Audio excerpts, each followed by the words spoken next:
I would say that India is actually also becoming a very popular tourist destination. The numbers have increased greatly over the past about 10 years, I would say. And most of the people visiting are from US, UK, and even Canada are the top countries that are visiting. But I think that there's often a perception that you could get by in English in India. Yes, of course. What would your reaction If you be? stick to the hotel reception and the guides and the regular circuit where people are dealing with tourists all the time. Mm-hmm. But if you want to explore a bit more, if you want to get to know about the life of people outside this, the monuments and shopping circuit, then Hindi is the best tool. There were regions in India where you would say, you can't get by in Hindi, especially, the South. Mm-hmm. But even that is changing. I've noticed that in India also there used to be more resistance towards Hindi and the imposition of Hindi on the southern states. That has changed. I go regularly to, Chennai and Mahabalipuram, in Tamil Nadu, where Tamil is spoken. And I find that more and more people, are willingly and happily communicating in Hindi, especially with people who are coming from the outside, Oh, that's interesting. Yeah. That's good to know. Yeah. I'd like to talk to you a bit now about the Michel Thomas method. As you well know, the method has been incredibly successful, having first become renowned by the man, I dare say the legend himself, who famously charged thousands of dollars for his private lessons and taught celebrities such as Grace Kelly, Woody Allen, and Emma Thompson. I'd love to do that. Yes, okay. We'll try to arrange that Organize too. that for me. And then later, when Michel Thomas was actually in his 80s, he turned his successful method into the courses that we now sell here. And he sold millions of copies. And the courses received accolades from serious language learners, from people who could never before succeed at a language, and more celebrities such as Stephen Fry. And it's still a success today. So my question for you is, how would you describe the method, and why do you think it's so effective? An interesting thing I'd read about, the reception of the Michel Thomas approach in the academy or the university was that there was resistance among, the traditional language teachers and departments. I read Michel's biography. Yes, there was. And there's a lot about He tried very how hard violent Yeah, the resistance was. yeah. In And California, where he was. but I think that has changed even now. A good example is, in fact, Rupert Snell, whom you know well, Yes. because he's the author of your famous Teach Yourself Hindi series, Yes. And interestingly, it was suggested to him first that he should do this, Hindi, Start Hindi and Total Hindi, etc. Yeah. And he wasn't too keen. But recently, when he heard a bit of it, he became very enthusiastic and he said it's great, Okay. So that's a good example of how even in very serious departments, this approach seems to have, made some breakthroughs. But I can understand that, people who are used to teaching language in a, very, very, the rules, grammar, and that kind of approach. And especially in France, which has a strong tradition of academic learning, more than probably the UK. I often say that the problem with language teaching in France is that most of the time people are studying a language rather than learning it. That's And an it's interesting distinction. not at all the same thing, Yeah.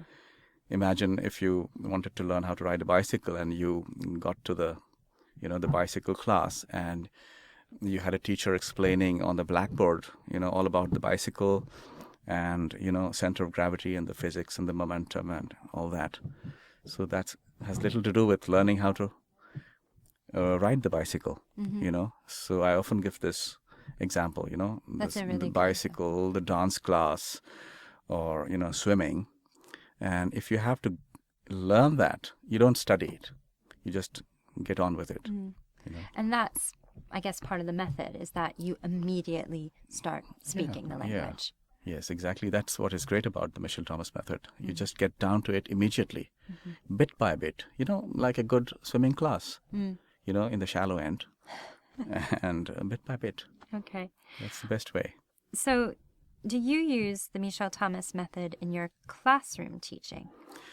Interesting thing is that before I had heard about Michel Thomas, we were doing almost the same thing. And this is what I call the traditional Indian way. You could call it the oral tradition. It's not necessarily just India, but Africa or various other societies where, writing is less present in everyday life. Most people don't read much, and things are not organized, around writing. So that's the way we do things. That's what I explained in the introduction also to Start Hindi, track 1 on CD1, all about how in India it's usually face-to-face, teacher-student together, hands-on, very little writing.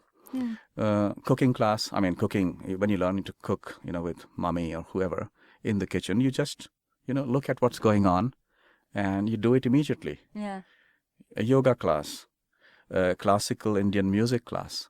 Everything is like that, like the Michel Thomas method. Yeah, it's much more active. So I had never heard about the Michel Thomas method until Rupert Snell said, have a look at it and see if you would like to do this.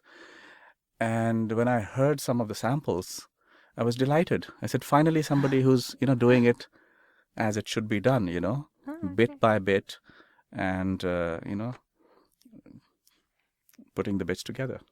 And so when Rupert introduced you to this, did you then do anything differently in your classes, or you felt like you were already doing exactly? Yes, I got better at it. When I listened to some of the courses, I'd asked, Sue Hart and Virginia Katmer, who worked here, to send me some samples, especially non-European languages, so I could see, how the Chinese was done and how the Arabic was done.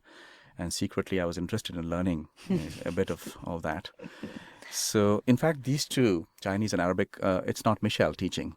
Yes. But they were excellent. The other teachers who took it up, and did it the Michel Thomas way are absolutely excellent, And I did some, I was the guinea pig. And a couple of days I did Chinese, and it was working well.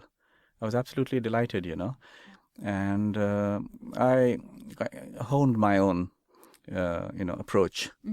And I became more patient and not giving them all the answers, asking them, waiting for people to work things out, rather than repeating something, You give them the bits and you wait until they can work it out and put it together. And it's in that working it out for themselves that the language seems to stick. That's where the learning happens, rather than in repeating, Yeah. And it worked better and better. Every time it's a new experience for me. Okay. Every time I have a group of new people learning Hindi, I notice I'm doing it slightly differently and hopefully better, Very good. And when we got to the studio in London, it was the first time I was actually teaching Hindi in English. Right. Because I always do it in French. And, well, it worked. Wow. It seemed quite a miracle. You put a bit on the spot there, huh? Yeah, I was a bit, apprehensive. Because I should say that the courses are all filmed and recorded live Yes. when you do them. It's not scripted. So you really were teaching Yes. in that class. Yeah. And it's a brilliant idea having two students in the studio and actually teaching them, and they're not actors, I don't know if some people suspect they might be actors. Probably. I don't know. I mean, that's the way most courses are, so I think Yes. people would have that assumption.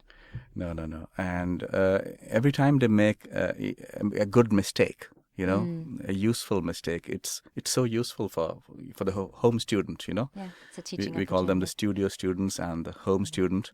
Okay. So, and it's a good test of the teacher's work also as he, gets on with it. Yeah. If they make mistakes, it means maybe you haven't been very, very clear in your explanations, so you adjust. So, 'Cause in fact, Michel Thomas- Rupert thought that it may be better not having studio students. What's the point?